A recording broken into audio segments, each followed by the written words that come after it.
Boa tarde, minhas amigas. Boa tarde, meus amigos. Nós estamos aqui na Sociedade de Estudos Espíritas Francisco de Assis. Hoje é 1º de maio de 2025.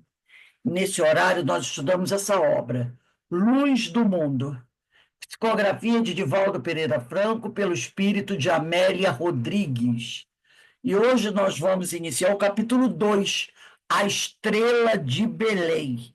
Mas antes de iniciarmos, vamos elevar o nosso pensamento ao alto, ao nosso Pai Criador, ao Mestre Jesus, agradecendo a oportunidade dessa reunião, desse estudo do dia de hoje, e rogando o Pai que nos abençoe, que nos fortaleça, e que cada um de nós possamos continuar a nossa caminhada, realizando, né, tudo aquilo que devemos realizar, que precisamos realizar com a graça de Deus. Que o Senhor nos abençoe.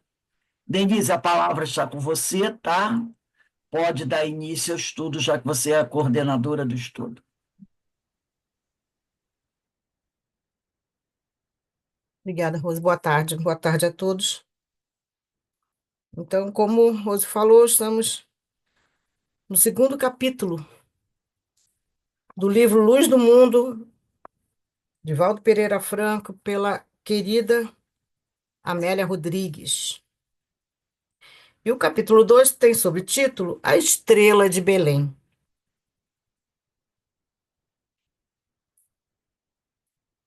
No Kindle tem uma figura linda dos três reis magos chegando em, em desenho de ponta de pena, né? De nanquim, a nanquim. A Estrela de Belém. Cristãos decididos e sinceramente interessados na elucidação do fenômeno que produziu a estrela de Belém, à semelhança dos investigadores materialistas, hão recorrido, através da história, a matemáticos e astrônomos capacitados, ansiosos por uma resposta perfeitamente lógica e racional sobre o inusitado aparecimento do astro a que se referem os escritores evangélicos. E de quando em quando, fiéis às pesquisas feitas nos mapas celestes, aqueles estudiosos tentam traçar diretrizes que clarifiquem, em definitivo, o insuspeito acontecimento na noite santa em que ocorreu o Natal de Jesus e posteriormente vista pelos magos do Oriente, que por ela foram guiados. Então, vários estudiosos pretendem fazer o levantamento de que estrela foi essa que apareceu naquela época. Eles fazem os estudos, os mapas astrais, os cálculos confusos, né, difíceis para a gente, para poder tentar entender que ocorrência natural foi essa, né? Cada um tem as suas teorias. Segundo alguns observadores, continua Amélia Rodrigues, fora o cometa de Harley, que naquele dia e aquele período fazia-se visível por toda a Galileia e parte oriental do país. Para outros, era uma conjunção oportuna de astros que produziram refração da atmosfera, incidindo o facho luminoso sobre a manjedoura singela que ele dignificou com o seu nascimento. Então, ele, Jesus, dignificou com o seu nascimento, né? Essa manjedoura singela. Então, outros estudiosos têm a convicção de que era uma conjunção de astros. Outros que foi o cometa Harley. Cada um com a sua opinião. Mas a Amélia Rodrigues não fala nada definitivo aqui, né? Então, deixa só na conjecturação, né? Conquanto possamos admitir uma ou outra hipótese, né? Que são hipóteses, são estudos, são opiniões. Jesus é, em síntese, a constelação dos astros divinos, ergastulados temporariamente na forma humana para conviver com os homens, deixando pela atmosfera envolvente do planeta o rastro luminescente da sua imersão, como mensagem de advertência reveladora. Então, não interessam as hipóteses formuladas sobre o astro que apareceu no céu aquela noite. O que interessa é essa conjunção de astros que esteve aqui entre a gente, né? Essa luz que veio, que rasgou os céus e veio até aqui, até o planeta Terra. Rei divino, e não obstante submeteu-se às conjunturas da transitória convivência humana para sublime lecionar humildade. Construtor da Terra. Todavia, deixou-se experimentar pelas circunstâncias ocasionais do ministério entre as criaturas para ensinar a grandeza da renúncia. Legislador sublime. Entretanto, aqueceu sofrer as imposições da ignorância religiosa de Israel e os padrões arbitrários da política do Império Romano, facultando-se a decisão no jogo odioso da ética vulgar, a fim de que se cumprissem as leis e os profetas, na integridade das previsões nele, Jesus, todo amor. Em toda a sua jornada, a semelhança de astro que se arrebenta em luz na imensidão escura da noite, clareou os destinos dos homens como obreiro infatigável, acendendo lâmpadas de esperanças nos corpos alquebrados e nos tecidos gastos das almas, pelas constrições das paixões esmagadoras de todos os tempos. Então, ele veio aqui, esse astro, né? Poderoso, brilhantíssimo, passou pelas nossas leis obtusas, né? Passou por humildade, humildemente, passou pelas conjunturas das nossas personalidades, né? Complicadas, difíceis, e se deixou experimentar por essas circunstâncias todas que aconteceram. Porque o que que acontece? Ele não veio para derrogar nossas leis, as leis de Deus, né? Ele veio para cumpri-las. E nisso ele teve que passar pela impiedade das nossas leis, né? Das leis dos homens. Continuando. Misturou-se a caterva dos que viviam a sua hora e caminhou com os pés da aflição, sem permitir-se consumir ou contaminar pelas querelas mesquinhas, pelas imposições tradicionais ou pelas suspeitas manifestações da idiosincrasia a que se aferravam os que o cercavam continuamente. Então, a caterva é uma reunião de pessoas, de um conjunto né? De pessoas do bem ou não, entendeu? Ou de maléficos. É uma multidão, né? Se misturou a multidão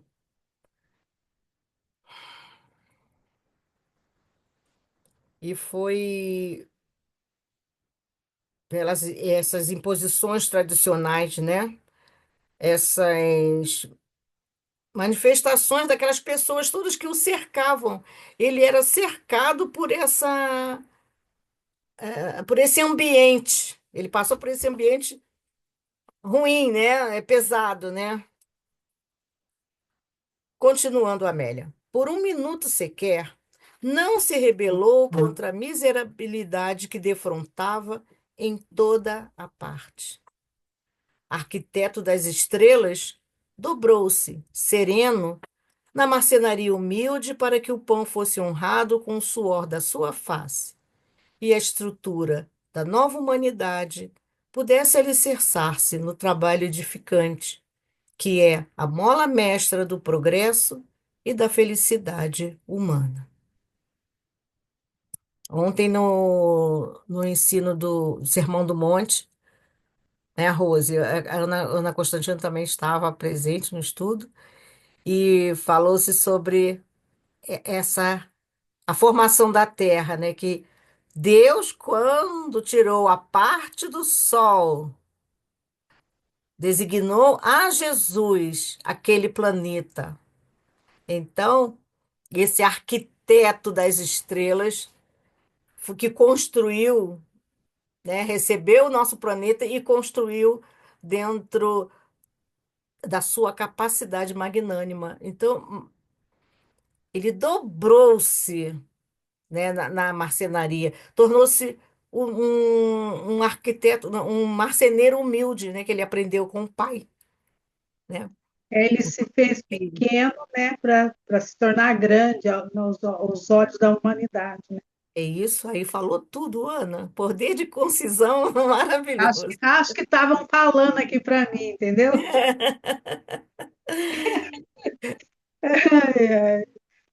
Mantendo incessante quão ininterrupto contato com o pai, porque ele estava aqui na Terra, mas ele não se afastou do pai, né? Ele estava sempre com o pai em constante conversa, em constante contato com o pai, né? E servindo pela quiescência dos anjos que lhe submetiam, dialogou, pulcro, demoradamente com os espíritos das sombras, abrindo-lhes os ouvidos e acendendo a luz nos seus olhos apagados, com a inteireza moral das suas conquistas incomparáveis. Como ele mesmo disse, ele veio, não veio para os sãos, ele veio para os doentes. Então, aquele que não tinha a capacidade de compreender o que era o pai, né? Ou que tinham um pai, não é isso? Aqueles que estavam com os olhos afundados no erro, na- nas sombras, ele conversou com eles também, sem se contaminar com toda essa energia, toda essa parte negativa do homem, né? Antes, todavia, continuando.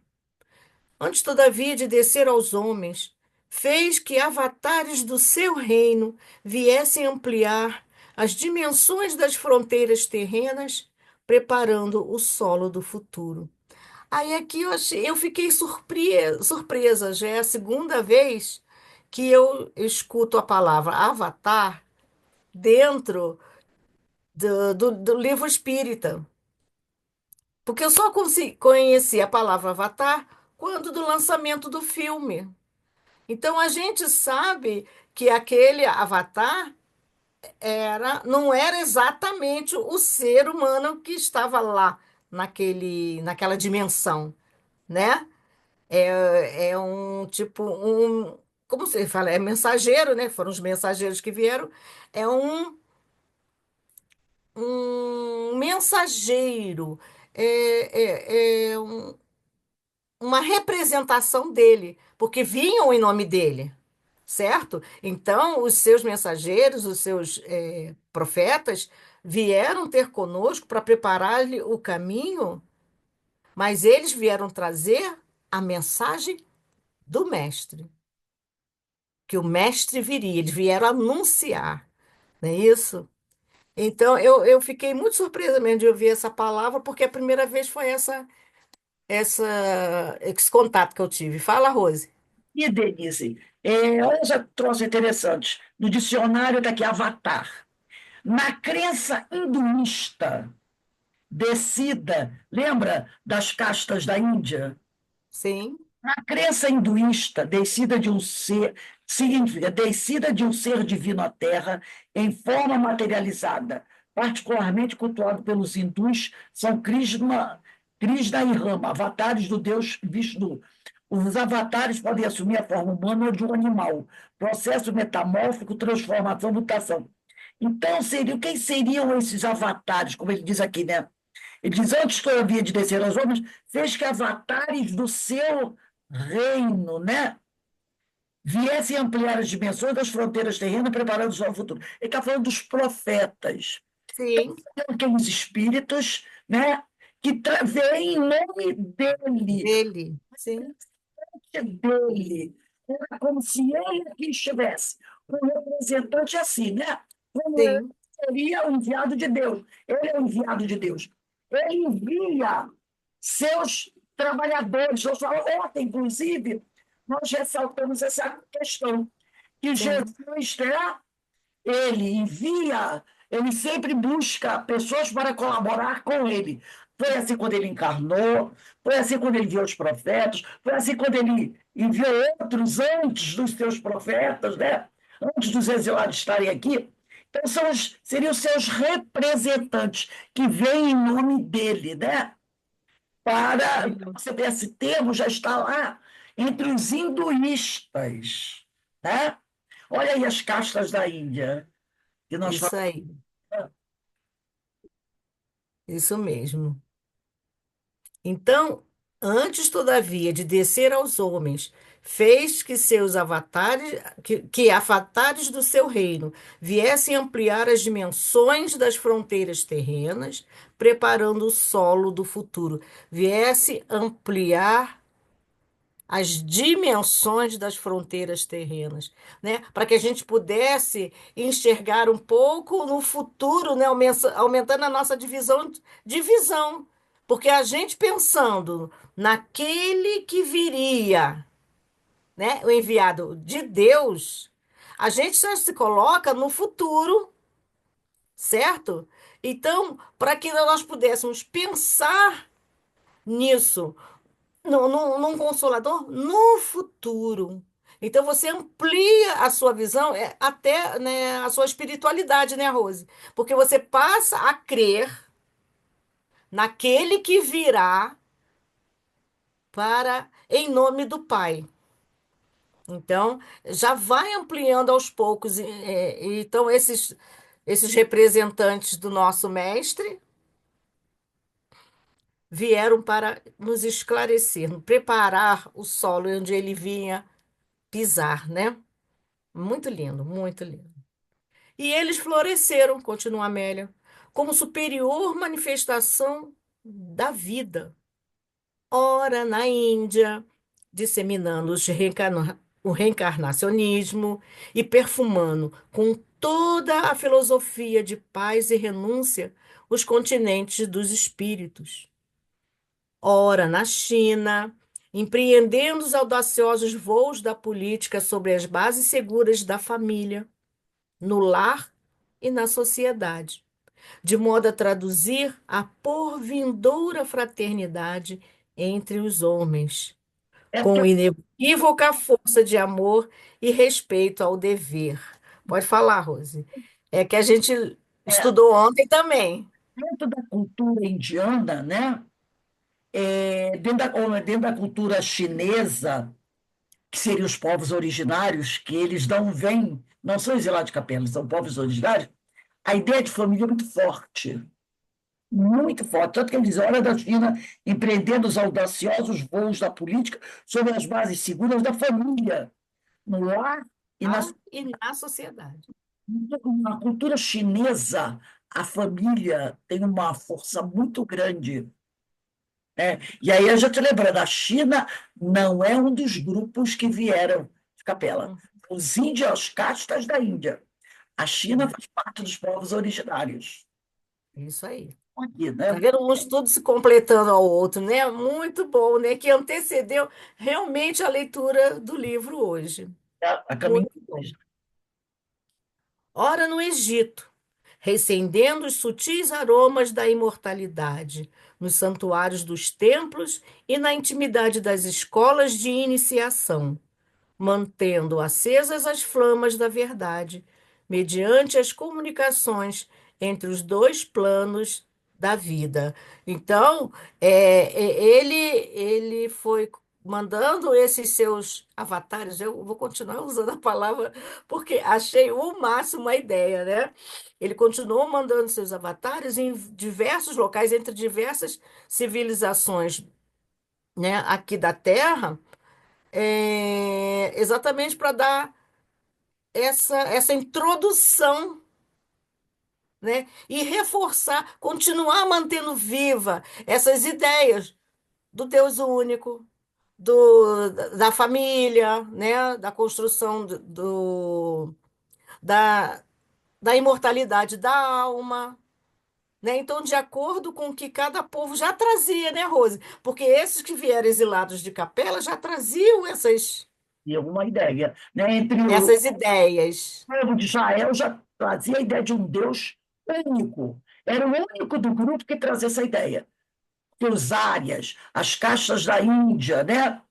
É, eles não traziam essa ideia. A ideia, os povos do Egito Do eram Egito. vários deuses, né? Tinham a ideia de vários deuses. Só o povo de Israel não, e já trazia essa ideia de um Deus só, de um Deus Isso. Mas né? os egípcios traziam a ideia da comunicação com o além, E como a da Índia, da imortalidade, né? A gente imortalidade da alma. Exatamente. de anos dessa ideia, né, da reencarnação.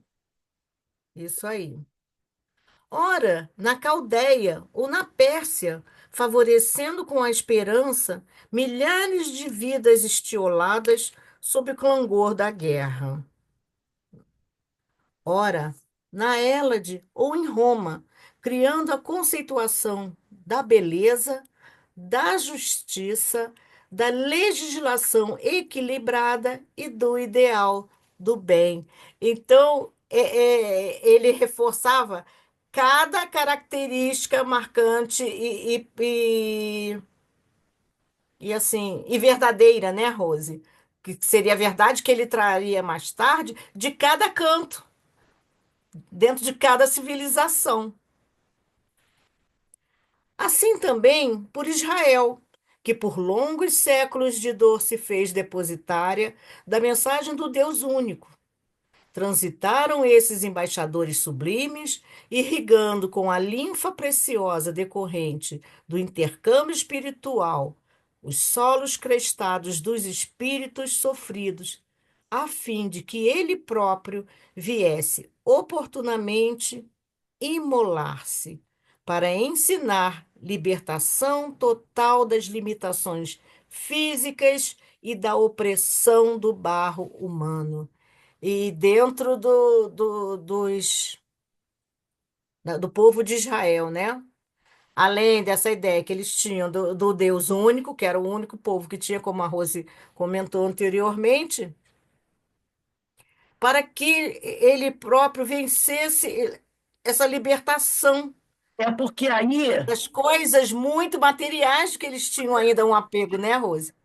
que tem um grupo dentro da doutrina espírita que não aceita a ideia de que Jesus teve um corpo de carne, né? Mas olha o que ela diz aqui, a fim de que ele próprio, ele, Jesus próprio, oportunamente encarnasse para que ele pudesse imolar-se para ensinar a libertação das limitações físicas e da opressão do barro humano. Então, veja só, o homem que vivia aqui na Terra, que vive até hoje, enfrenta uma série de obstáculos nesse mundo. Sofrimentos, alegrias, emoções equilibradas, desequilibradas. Né? Ele sofre desde o momento que ele reencarna ao momento que ele morre, ele passa aqui por uma série de obstáculos. Então, ele vem e aqui a gente fica muitas vezes preso às emoções, preso às coisas materiais, achando que é só isso aqui, que não existe mais nada, que Deus esqueceu da gente, que nós estamos sofrendo. Então, ele vem, ele próprio, habita um corpo de carne como o nosso, frágil, que o corpo de carne é um corpo frágil, né? Qualquer Sim. coisa, se uma moto esbarra na gente, um carro pequeno esbarra na gente, a gente pode morrer. Né? Uma pequena batida, um pequeno tombo. Nós somos frágeis. Então, ele vem finalmente imolar-se. Sabe as dores que o homem humano passa? Ainda mais naquela época, né? As pessoas eram presas, torturadas, crucificadas, queimadas vivas, levavam lambadas, surras de chicote. Aquilo que ele sofreu, muitos homens sofreram, né? Para ensinar libertação total das limitações físicas e da opressão do barro humano. Então, ele veio mostrar que eu estou aqui, vivendo ao lado de vocês, sofrendo o que vocês sofrem, humilhações, agressões, prisões, Compreensão. né? Que as pessoas passavam naquela época e continuam passando, olha as guerras aí, né? Sim. Então, agora eu vou mostrar para vocês o seguinte, que mesmo sofrendo tudo isso que nós sofremos, essas torturas e sofrimentos, nós podemos ser livres, porque somos espíritos imortais. Então, ele veio ensinar a libertação total das limitações físicas, que o nosso corpo físico nos limita, e da opressão do barro humano, né, da opressão que as pessoas sofrem. Então, ele vem mostrar que, mesmo passando por essas dores, nós podemos ser livres. E isso ele só poderia fazer estando aqui, ao nosso lado, sabe, caminhando ao nosso lado, vivenciando o que o homem vivencia. Então, se ele fosse um ser que chegou aqui, um simulacro, né, com aparência de homem, mas sem ter a carne, sem sentir a dor, a fome, o medo, o frio, sem sentir o sofrimento, sem sofrer, como ele poderia nos ensinar alguma coisa? Não ia conseguir convencer, né? Isso. Entre você trazer todo o seu conhecimento, sua cultura, né? Suas teorias e falar, e entre você viver aquilo, é diferente. É diferente. Porque é aquela coisa da pessoa que diz assim: eu sei o que você está passando. Se nunca passou nada parecido com aquilo, é diferente. Ah, mas ele já viveu isso em outros mundos. Mas o mundo dele era diferente do nosso. Ele pode ter tido as dificuldades dele, mas em outro mundo, em outra dimensão, com outra atmosfera, com outra gravidade, é totalmente diferente. Bom, não podemos dizer que sabemos o que ele viveu lá. É outro mundo. Mas o negócio é que é aqui. Então, para saber o que o homem daqui sabia, sentia, ele tinha que estar aqui do lado. Ver o medo dessas pessoas, que elas tinham medo, que sabia-se o que ia passar. Lembra quando a Salomé diz para ele: coloca aí no paraíso o meu filho sentado à sua direita ou à esquerda? Ele diz: será que eles saberão? Eles terão condições de viver o que eu, de beber do meu cálice? E eles foram para o enfrentamento, sofreram, porque tanto Pedro, no caso ela falou de Tiago e João, o Tiago foi martirizado, sofreu, foi decapitado. João não morreu sob tortura, mas viveu 20 anos como escravo numa ilha, trabalhos forçados. E Jesus morreu na cruz. Então, eles viveram o sofrimento com ele, né? Ele tinha que Isso. ver o que a gente viveu para poder realmente sentir a dor E, das mães que perdiam os filhos, né? Ver os seus filhos sendo presos, ser tornados escravos, sacrificados, mortos. viram a mãe, a dor da mãe dele, né? A mãe dele, Isso. né? É porque realmente tinha que ser exemplificado aqui. É como você falou. Na teoria, se viesse só de teoria, as pessoas não dariam. A voz dele não seria ouvida como é ouvida até hoje, né? Ele, Ainda vai ser por séculos e séculos e milênios, né? ele, acompanhando o martírio dele, e sofreu por saber que, com o sofrimento dela, que a mãe desesperada, vendo o filho sendo arrastado, torturado, sendo filho morto. E ele olhando e a mãe dele, e sofrendo. Eu estou sofrendo porque a minha mãe está sofrendo. E ela ainda não tem a capacidade, não tinha ainda a capacidade, porque ela estava encarnada e ela não era um espírito puro, de entender que ele não sofria, ele sofria o corpo físico, mas o sofrimento dele transcendia aquele sofrimento. Ele era um espírito crístico, mas ela ainda não era. E ela sofria com a dor de mãe, vendo filho aquilo. E ele olhava para ela e não via, e ele queria ir lá abraçar e dizer: mãe, não chora, mãe. Mãe, sabe, queria consolá-la e não podia consolá-la. E sabia que ela, como mãe, Não importava se era filho dela. E ela estava sofrendo muito, e ele sabia do sofrimento atroz que a mãe dele estava sentindo. E ele sofria por olhar e ver o que ela sofria ao vê-lo daquele jeito. O sofrimento dele, E né? ele sofreu, né, também por toda a humanidade, né, Rose? Que, Né? Então, nesse momento, ele, em relação filho-mãe, né? Jesus, sim, mas ele olhava para a minha mãe está aqui vendo esse espetáculo triste e Acho, vendo, né? Terrível de que é filho dela. Filho acho dela. que o que mais doía nele era a ignorância do povo, né?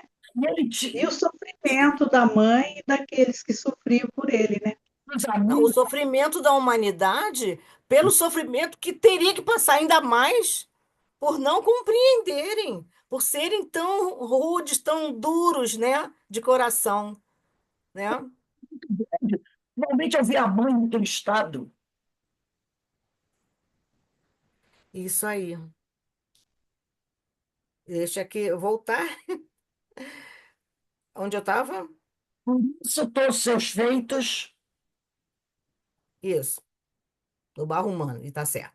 Por isso, todos os seus feitos empalidecem ante os seus ditos, pois que as realizações no corpo são menores do que a vitalização da alma, em considerando que ninguém jamais vivera conforme ele o fazia, transformando-se ele próprio no caminho por onde deveriam rumar todos os homens na direção da vida e da verdade. E em suma, ele representava na terra. Então, ele, quando dizia eu sou o caminho, a verdade e a vida, nos colocava em face ao rumo que nós deveríamos tomar. Ela diz aqui, né? O que ele fez foi importante, mas o que ele ensinou é muito mais importante. Porque curas, muitos poderiam curar verdadeiramente, né? Muitos médios de cura poderiam curar, mas o que ele deixou, o ensino que ele deixou, e que é isso que vai nos levar a nos aproximarmos de Deus, isso Isso. é muito mais importante. Ela diz aqui, né? Ele, ela diz aqui, todos os seus feitos as curas, né, empalidecem ante os seus ditos, pois que as realizações do corpo são menores do que a vitalização da alma, em considerando que ninguém jamais vivera como ele o fazia, transformando-se ele próprio no caminho por onde deveriam rumar todos os homens na direção da vida e da verdade, em suma. Ele representava, que em suma ele representava a certo. Então, seus ensinos são muito mais poderosos e marcantes do que o que ele fez aqui. O sofrimento dele, né? Porque ele passou exatamente para poder. Ações, em suas ações, Isso. as curas, né? O que ele deixa é muito maior. O que ele ensina, Muito maior. Por isso que ele diz que empalidecem, né? exatamente. Que os feitos empalidecem ante o aprendizado, né? A mensagem que ele veio trazer, né? Rose, nós podemos dar uma paradinha aqui. Não tenho, não Ou tenho, então, até o final dessa página. não tenho mais esse parágrafo. Mesmo assim, Bom, tá bom. Ah, tá, para completar aqui por isso, né? Mesmo assim, quando contemplava com lágrimas, olha só, é o que você estava falando antes, as dores do porvir do mundo, e viu o homem imerso na fragilidade do corpo carnal, prometeu voltar através do Consolador, que seria o liame perene de união com ele até o fim dos tempos. Então, seria esse consolador seria esse elo de ligação para sempre feito ali, né? Até o fim dos tempos. Fala, quer comentar mais alguma coisa? exatamente o consolador da terceira revelação é essa ligação, né? Essa ligação perene de Jesus com a eternidade. Com a eternidade, com a humanidade, né? A Pela eternidade. com a humanidade pela eternidade. É justamente o Consolador, que é a revivência de tudo aquilo que ele trouxe para a gente. Por isso que tem aquela pergunta no Livro dos Espíritos, né? Se a lei de Deus já está na nossa consciência, por que Deus quis que ela fosse revivida pelo homem esquecer? Então, esse Consolador é a promessa, é a consolidação da promessa do Cristo há 2000 anos. Sim. E lhes enviarei o Consolador que há de ficar com vocês até o fim dos tempos. Por isso que é o elo, né?